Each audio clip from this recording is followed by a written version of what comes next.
네, 지난 시간에는 이모군란에 대해서 배웠고요. 이번 시간에는 갑신정변에 대해서 알아보도록 하겠습니다. 갑신정변을 이해를 하려면 일단 당연히 그 시대의 시대 상황, 그리고 그 시대의 정치 상황, 경제적인 상황 이런 것들 알아야겠죠. 그래서 한번 되짚어 보도록 하겠습니다. 지금 통리기무하무는 82년에 이름이 없어졌지만 개화 정책은 계속 추진되고 있었어요. 그래서 전환국이라든지 기기창이라든지 그다음에 방문국이라든지 이런 이런 것들을 설치하면서 개화 정책을 계속 해나가고 있었습니다. 근데 그렇게 정책을 펼치고 개화를 하는 도중에 언제나 우리에게 부딪혀오는 문제는 돈의 문제죠. 지금 재정이 부족한 상태입니다.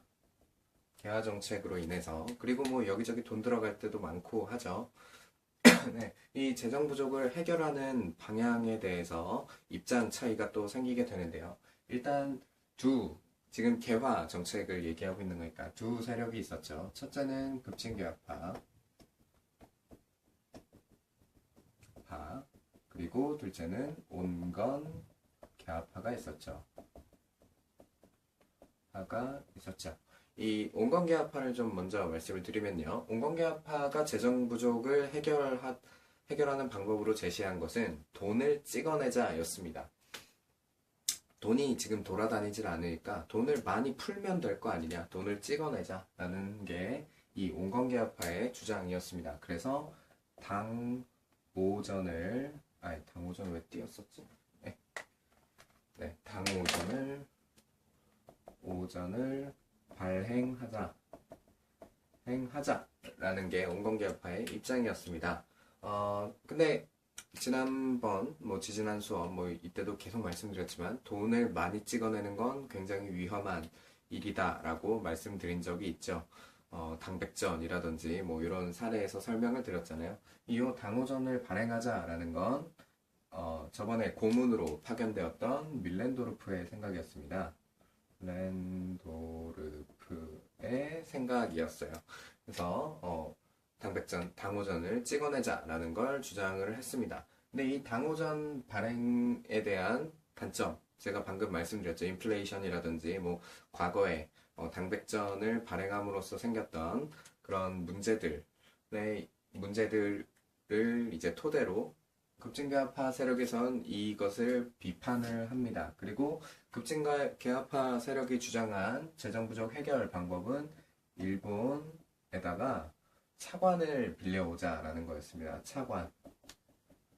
그러니까 돈을 좀 빌려오자라는 거였죠. 근데 이 급진개화파가 실패를 합니다. 일본에 갔다 왔는데요. 차관을 떼오는데 성공하지 못해요. 그래서 이 온건개화파가 급진개화파를 압박하는 상황이 되었습니다. 지금 입지가 지금 탄탄하지가 못한 거예요. 애초에 이 온건개화파가 주류 세력인데 지금 급진개화파가 이걸 비판하면서 해보고자 했던 것이 지금 실패한 상황이잖아요. 그러니까 지금 온건개화파에 의해서 급진개화파 세력이 압박을 당하고 있었습니다. 이 시기에 이제 압박을 타개하기 위한 방법으로 갑신정변이 일어났다라고 보시면 될 텐데요. 그럼 이 시기에 이 사회적인 상황을 좀 보도록 하겠습니다. 일단 청나라와 프랑스가 전쟁을 하고 있었습니다. 어디서 했냐면 베트남에서 했어요. 베트남에서. 그러니까 프랑스랑 전쟁을 하려면 청나라가 군대가 많이 필요했겠죠. 그래서 지금 우리나라에 주둔하고 있는 청나라 병력의 2분의 1을 베트남으로 파견을 합니다. 그러니까 지금 상대적으로 우리나라에 지금 청나라 군대가 지금 빠져있는 상황이었다라는 거예요. 그래도 많긴 많아요. 그리고 이 급진개화파는 친일 세력이라고 했잖아요. 친일 세력. 온건개화파 같은 경우는 친청 세력이고요. 이 급진개화파에다가 일본 측에서 어떤 제안을 하냐면 너희가 만약에 군사적으로 어떤 일을 벌인다 라고 무슨 상황이 생긴다 하면 이제 우리가 군사 원조를 해주겠다라는 약속을 합니다. 그래서 일본의 군사 지원 약속이 있었습니다. 네, 이런 것들을 이제 이런 상황이 종합돼서 우정국 개국 축하연에 습격하면서 이제 벌어진 일이 바로 갑신정변입니다. 갑신정변. 갑신정변은 1884년이 되겠습니다. 이 갑신정변을 일으킨 세력은 당연히 급진계합파 세력이겠죠. 대표적인 사람 몇 명 얘기해 볼까요? 일단 김옥균, 홍영식, 박영효, 그다음에 서광범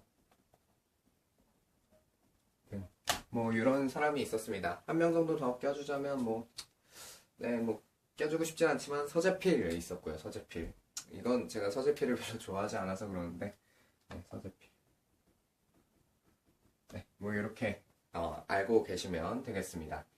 그러면 이 갑신정변의 진행 과정에 대해서 알아보도록 할게요. 방금 지나가면서 말씀드렸지만 일단 우정국 개국 축하연을 습격을 했습니다.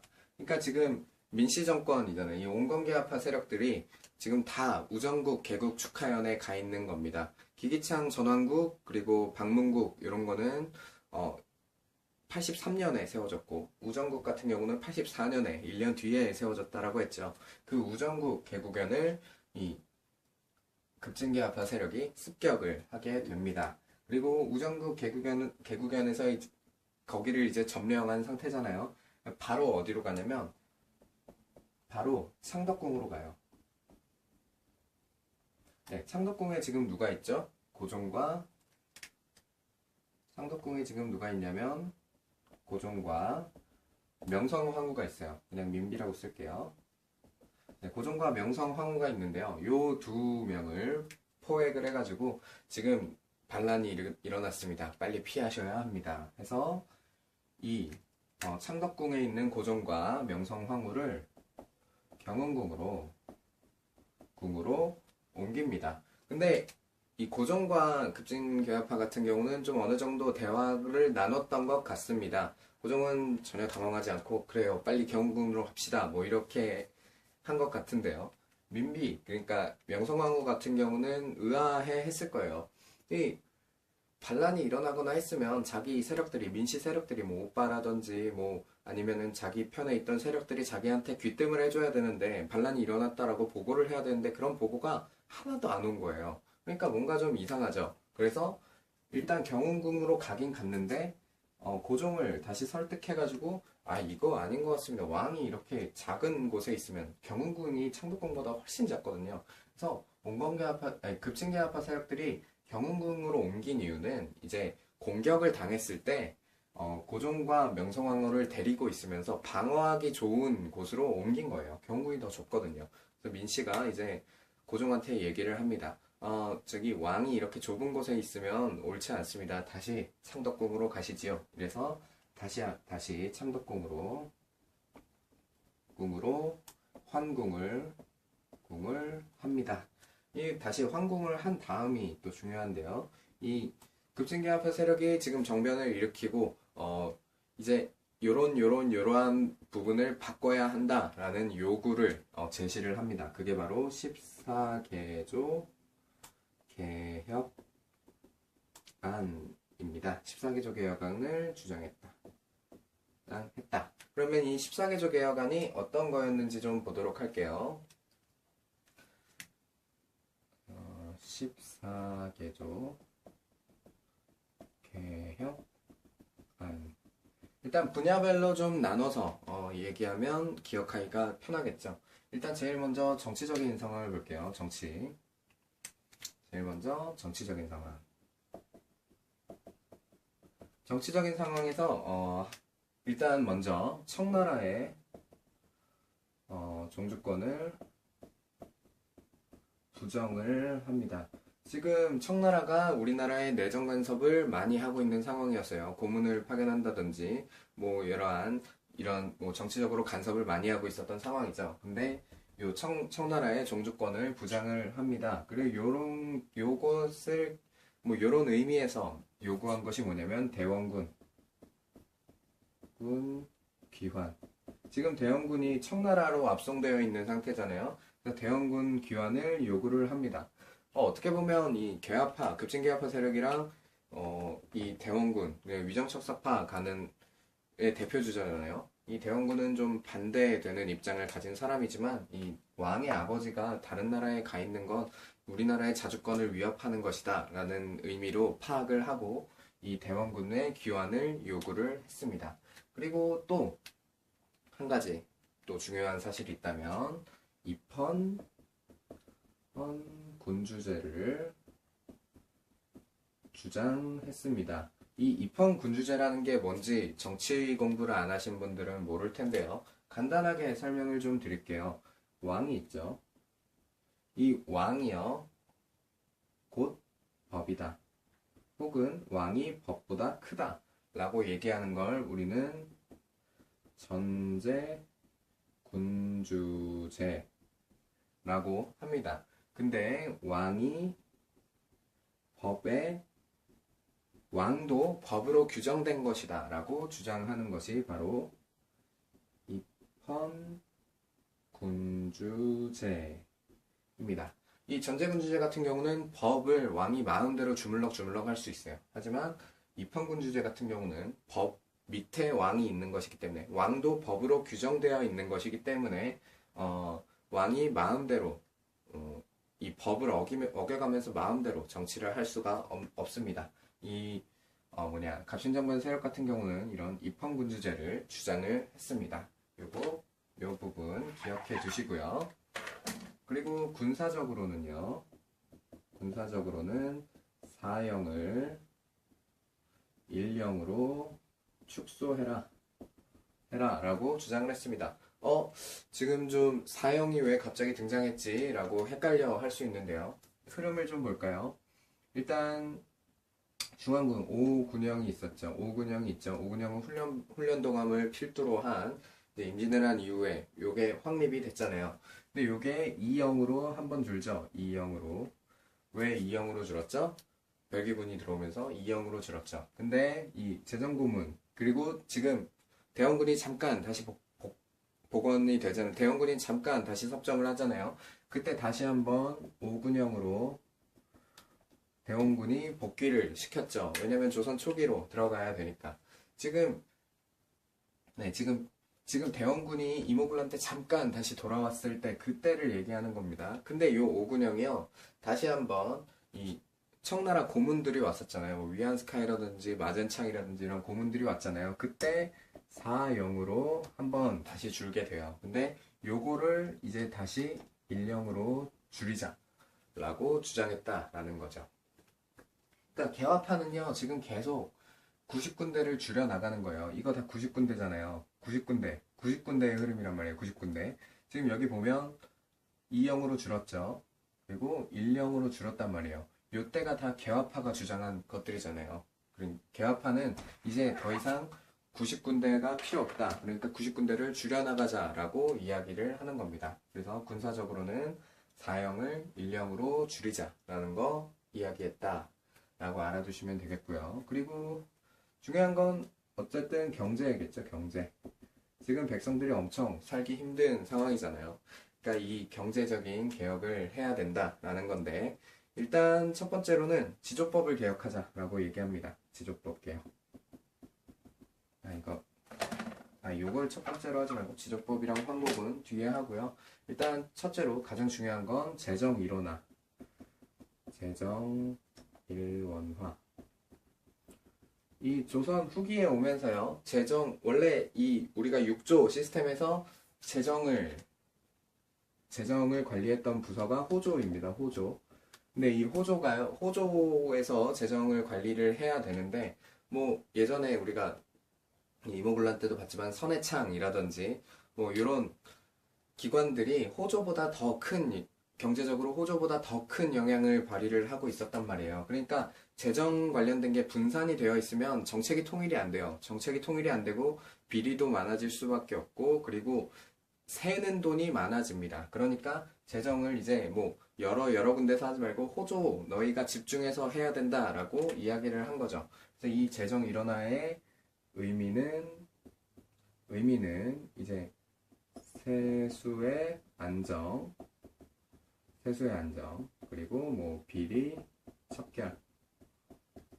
네, 이 정도로 보시면 될 것 같아요. 그리고 한 가지는요, 해상공국을 혁파해라. 해라 라는 걸 요구했습니다. 이 해상공국이라는 데가 뭐 하는 데냐면요, 여기가 이제 보부상을 관리하던 곳입니다. 이 보부상이 뭔지 다시 설명 안 해줘도 되죠. 이 보부상들이 중개무역이라든지 이런 걸 통해서 부를 계속해서 늘려나가고 있었고, 특히 이 해상공국에서는 보부상을 관리하는 곳이지만 보부상에게 특혜도 많이 주고 뭐 뒤에서 이렇게 챙겨주는 것도 많았고 뭐 그랬다고 합니다. 그러니까 이제 야, 뒤에서 어디만 봐주는 거 이런 거 하지 말자라는 거죠. 그래서 해상공국을 혁파해야 된다라고 이야기를 한 겁니다. 그리고 이제 세금 관련해서 개혁을 얘기를 해요. 그래서 지조법 개혁, 이건 세금이고요. 그리고 황국 하자라는 거. 이렇게 경제적으로는 이 정도 되겠습니다. 그리고 사회적으로 가장 중요한 건 아무래도 신분제 폐지겠죠. 저번에 박물관 가서도 설명드렸지만 신분제 폐지하자라고 주장했다라는 겁니다. 그리고 신분제 폐지와 일맥상통하는 부분이 있는데요. 규장각을 폐지하자라고 주장을 또 합니다. 규장각 폐지. 이 규장각이요, 정조 때 설치가 된 거잖아요. 근데 정조 때 규장각이랑 지금 규장각을 생각하시면 좀 차이가 있습니다. 그때는 뭐 서울들도 등용이 잘 되었고 정조가 자기 사람들을 만들기 위해서 만든 기구였잖아요. 근데 이 규장각이요, 정조 사후에 세월이 지나가면 지나갈수록 지금 공공개혁파, 즉 민씨 정권 세력들이 이 규장각을 지배를 하고 있었던 겁니다. 그러니까 올바른 인재가 올바르게 공평하게 등용되지 못하고 있는 상황이다라는 거를 이 규장각이 드러내고 있었는데 규장각 폐지하자라고 주장을 했다는 겁니다.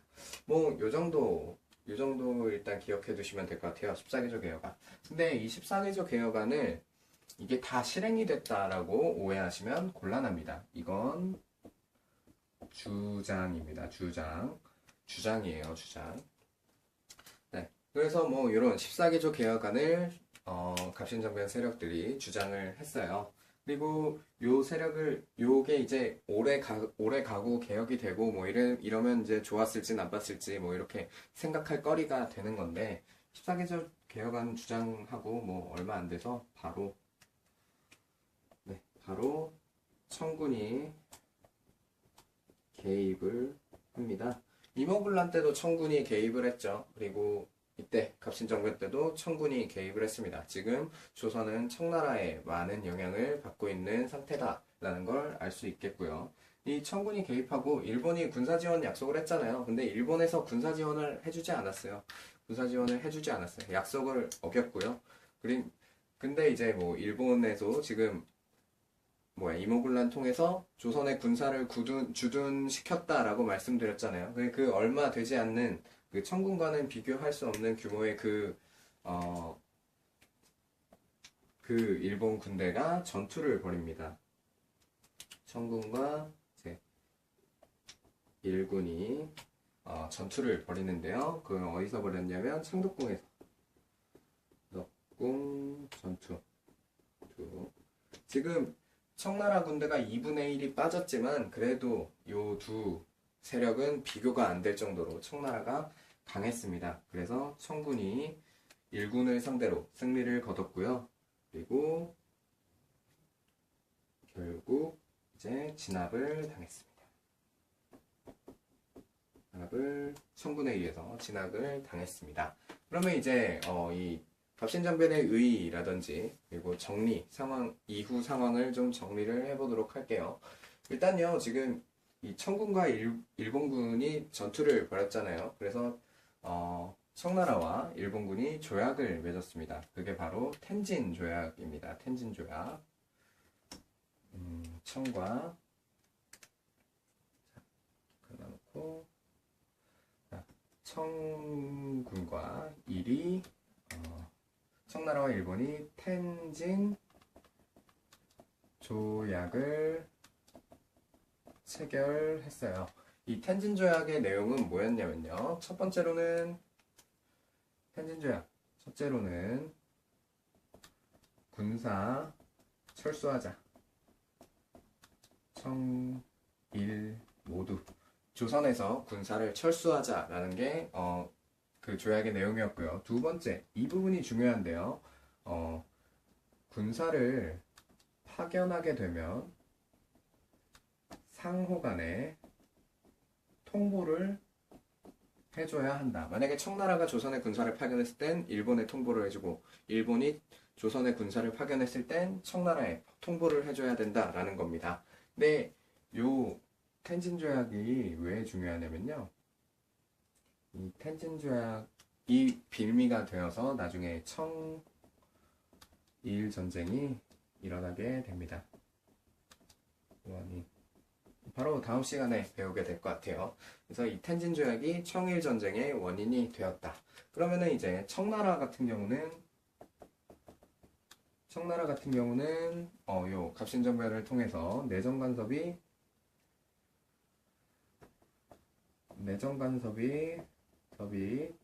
더 심해졌겠죠. 당연히 청군이 이 갑신정변을 막아줬으니까 당연히 내정 간섭이 더 심해졌겠죠. 그쵸?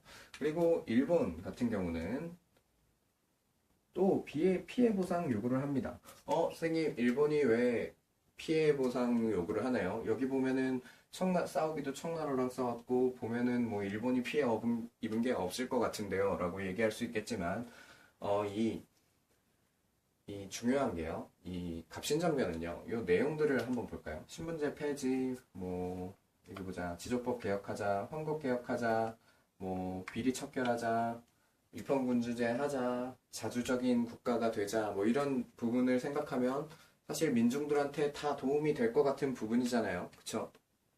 근데 민중들은 여기에 공감하지를 못하고 있었습니다. 왜냐면요. 지금 개화정책 하자고 하면서 민중들의 삶은 더 힘들어지고 더 피폐해지고 그렇게 되고 있었단 말이에요. 지금 백성들은 하루하루가 먹고 살기가 힘듭니다. 근데 이런 부분들은 보면 자기의 먹고 살고 힘듦을 당장 해결해주는 부분이 아닌 거예요. 왜? 지조법 개혁하자 그랬잖아요. 세금이 줄면 세금이 줄건 늘건 간에 세금이 투명해지면 내가 살기 좋아질 것 같잖아요. 근데 이 지조법 개혁에는요. 토지 개혁의 내용은 없습니다.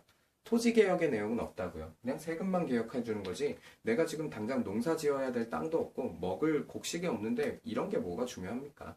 그러니까 지금 백성들은요. 갑신정변에 대해서 공감을 하지를 못해요. 그러니까 이 사람들한테 더 와닿는 건 일본의 군사 지원 약속이라든지 아니면 여기 이 사람들이 원래 친일파였다라는 거지. 그 옛날 나중에 나오는 친일파랑 다른 약간 그런 일본과 연합을 했다라는 부분이 더 이 사람들한테는 충격적이고 마음에 안 드는 부분인 거예요. 요 내용들을 볼 정신이 없는 겁니다. 그리고 이게 사실 와닿지도 않아요. 반상제가 지금 거의 400년이 이어져 내려온 그런 체제잖아요. 그러니까 반상제에 대해서 나는 당연히 저 사람보다 신분이 낮은 거고, 나는 당연히 이 사람보다 신분이 높은 거고, 이게 지금 일상이 되어 있고, 당연히 되어 있는 겁니다. 그러니까, 실질적으로 지금 백성들한테 와닿지가 않는 거예요. 그리고 지금 일본이랑 연합을 맺었다라는 사실이 더 가슴이 아프고, 그게 더 불만인 겁니다. 그래서 일본 공사관을 또 습격을 해요. 그래서 일본 공사관에 막 불을 지르고, 일본 세력을 공격하고 또 합니다. 그러니까 일본이 이제 자기들이 공격을 받았으니까 또 피해 보상 요구를 하는 거예요. 그래서 일본과는 한성조약을 맺었습니다. 네, 이 한성조약은 어떤 내용이냐면 배상금. 네, 배상금 내놔라. 배상금 내놔라. 네, 이 배상금 중에는 어떤 배상금이 있냐면 공사관 신축 비용. 공사관 또 불에 탔다 그랬잖아요. 그러니까 공사관 신축 비용, 그리고 이거에 대한 피해 보상금 내놔라라고 일본에서 우리나라에 요구를 했습니다. 네, 영상이 끊겨가지고 그러면은 이제 그리고 결과에 대해서 알아봤으니까 의의에 대해서 알아봐야겠죠. 의의는요, 여러 가지가 있을 수 있겠지만 일단 첫 번째로는 최초의 정치 개혁 운동이었다. 최초의 정치개혁 운동이라는 건 뭐냐면 그간에도 많은 일들이 일어났었지만 이제 전면적으로 이런 정치 분야, 뭐 특히 입헌군주제 주장이라든지 하여간 이런 근본적인 것들에 대한 최초의 개혁 운동이었다라는 게 첫 번째 의의가 있을 수 있겠습니다. 그리고 이제는 한계에 대해서 보게 될 텐데요. 한계 같은 경우는 이것이 위로부터의 개혁이었다라는 게 한계가 되겠습니다. 보면은 신분제 폐지하자, 뭐 구장갑 폐지하자, 뭐 이런 것들을 보면 이 사람들의 신분이 되게 낮은 사람이었다라고 생각할 수 있겠지만 김옥근, 홍영식, 박영훈 뭐 이런 사람들은 다 고위 관직자들의 아들이었어요. 그러니까 최상위 계층이었다라는 거죠. 그럼에도 불구하고 뭐 신분제 폐지하자 이런 걸 주장했다라는 건 이 사람들이 뭐 대단한 뭐 사상을 가지고 있었다라는 걸로는 뭐 좋게 해석할 수 있겠지만 이 위로부터의 개혁이었기 때문에 아까도 말씀드렸지만 민중의 감을 얻지 못했다라는 게 생기게 되는 거죠. 그래서 민중이 공감하지 못했던 이유 같은 경우는 일단 친일, 이건 파란색으로 쓸게요. 네, 친일. 이 사람들이 친일 세력이었다라는 것과 두 번째로는 토지개혁이 없었다라는 거에서 이제 민중들이 공감하기가 좀 어려웠다라고 말씀드릴 수 있겠습니다. 지적법 개혁은 결국 세금 개혁인데 지금 당장 내가 농사 지을 땅이 없다라는 게 더 문제인 거죠. 민중들에게는. 그래서 위로부터의 개혁이었고 우리 민중들이 공감하지 못한 그런 한계가 있었다라는 거 말씀드릴 수 있겠습니다. 그럼 이제 정리를 해볼까요?